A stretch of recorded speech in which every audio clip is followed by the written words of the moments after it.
So, gusto niyo mag-automate ng mga repetitive tasks niyo sa Excel pero hindi niyo alam kung paano kasi wala kayong experience sa pagsulat ng codes or experience sa automation. So, panoorin niyo yung video na to. I will show you how even without any experience sa pagsulat ng codes.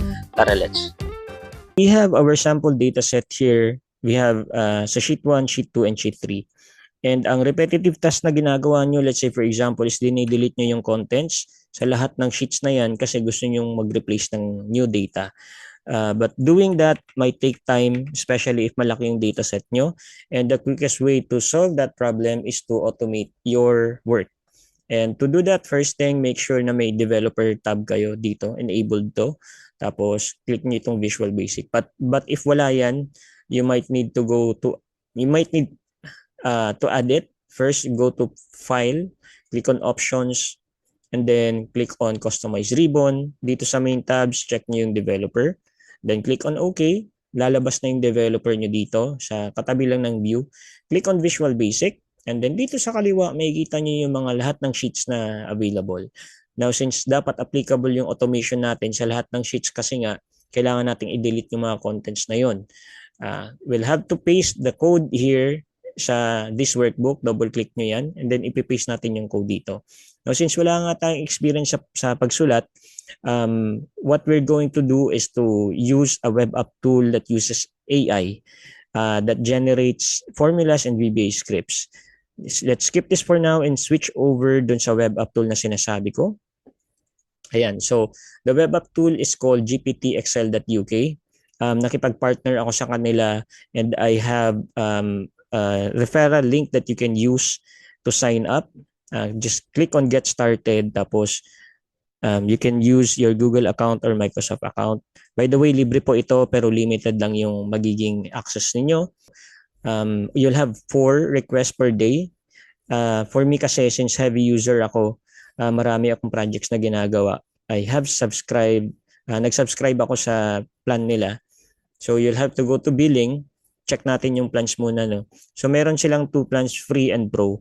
So ang free is around 4 requests lang per day. Mind you guys, si AI minsan nagkakamali yan. So make sure very specific yung mga messages na nilalagay natin.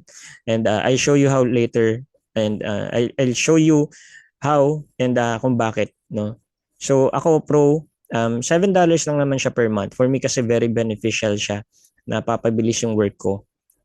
You'll have 300 requests, enough for a month for me. Sobra-sobra na yan. Around 400 lang po. Again, it will really help me if you will sign up using my link. Ayun. So guys, let's go ahead and use scripts for now. Go back to dashboard and then click on scripts.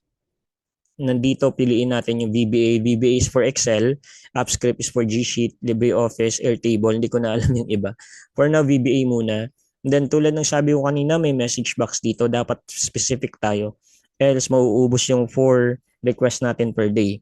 But for now, since this is very basic, what you're going to do is to just type in your request. Write me a VBA code to delete contents from column A to C for sheet 1, sheet 2, and sheet 3 without deleting the headers. Ayan, as simple as that. Click on generate and dito sa kanan, ipapakita nyo yung result. For now, let's click on this copy para makopy natin yung code. Ayan, na-check na. And then, let's switch over to dun sa Excel natin. Ayan. Now, click on developer and then Visual Basic. Paste natin dito. Again, make sure na nasa this workbook ka. Paste mo yung code. And then, ayan na. That's it. And then, save mo. Make sure na nakasave yan. Ako na-save ko na to. By the way, make sure na nakasave siya sa as enabled macro ha. So, I won't show you that late for now, but you will see that eventually. Save macro enabled Excel. Yun. So, close natin to. And to use the automation, click on Alt F8. Makikita nyo dito yung automation na ginawa nyo. Click on Run, and then pag na-click natin yung Run, madi-delete na tong mga data natin. Click on Run. Ayan.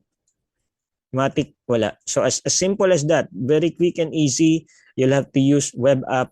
Go to GPT Excel and then sign up using the link I have provided you on the comment or description. And then copy the formula or copy the script. Lagay nyo dito sa developer or sa Visual Basic, yung code. And then that's it. As simple as that. Click on Alt F8. Makikita nyo dito. Next time, papakita ko sa inyo paano Actually, pakita ko na dito. No? Insert ka. Kung gusto niyo gumamit ng button, no, lagay natin dito, delete contents. Ayan. Pwede kasi ito guys, para isang click nyo na lang.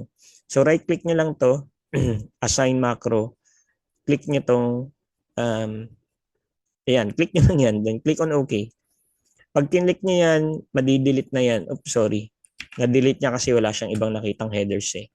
So, click nyo tong delete contents, matic, magra-run na yung automation nyo. So that's it guys, very quick and easy. Again, see you guys again on the next on my next video. Sana nagustuhan niyo to. Again, don't forget to like, comment, share, and then follow me for more contents like this. See you guys again soon. Bye bye.